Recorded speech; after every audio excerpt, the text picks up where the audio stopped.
You know how we've all been told if you eat cheese and salt you'll die? Well, that's not true anymore.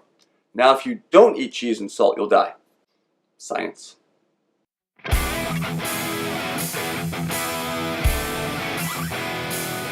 Welcome, I'm John of John Health and Fitness. No miracles, real life. Part of real life is dealing with constantly changing nutritional advice. There actually is a reason for this. Turns out nutrition and your body's reaction to it is a much more complicated thing, I think, than researchers ever thought.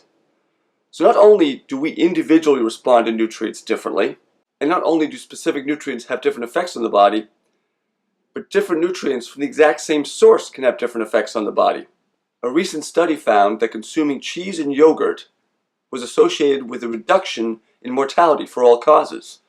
That same study reinforced previous research that still believes there is an association between an increased risk of death from specifically cardiovascular disease with the consumption of milk. Now these are all dairy sources, but the fat apparently in milk can have bad health outcomes, while the fat found in cheese and yogurt can have good health outcomes. Now this is not an excuse to eat mounds of cheese. I can tell you personally I love cheese, but when I eat cheese I tend to gain weight. Cheese is calorically dense, and I think it's partly a function of the fact that I just eat too much. It's calorically dense, I don't realize it even when I'm trying to be careful. Also, my body is more tuned to burning carbs than fats, which is kind of the way I'm either built or the way I've trained my body over time. But fat tends to just kind of stay as fat in my body, as near as I can tell. So I'll still eat cheese, just in moderate quantities. Further, this study found an association between the consumption of cheese and yogurt and a reduced risk of mortality, not necessarily cause and effect. So you want to take that with a big grain of salt. Speaking of which, see what I did there? A different study found that very low sodium diet is actually associated with increased risk of mortality, with the exception of people who have hypertension.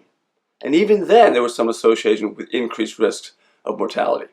Now again, this is not an excuse to start salting your cheese cubes. I think we get enough salt in the American diet, even a modified American diet, even my diet where I try to eat mostly healthy, there's still salt in just about everything. So I don't feel like I need to go seeking out additional salt. I definitely don't eat a low sodium diet. But I stopped worrying about salt consumption some time ago, partly because I do not suffer from hypertension, and partly because research has been establishing over the last 10 years or so the fact that sodium is basically a vital functional element of life, and you need it to live. Too much of anything, of course, is bad, but too little of anything can also be equally bad, which I guess that's overall the lesson.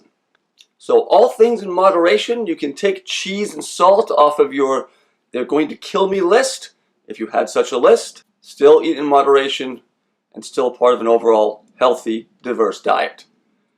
Thanks for watching. I am John of John Health and Fitness. Visit my website, johnhealthandfitness.com. Hit that subscribe button and the alert bell so you don't miss future videos. Catch you next time.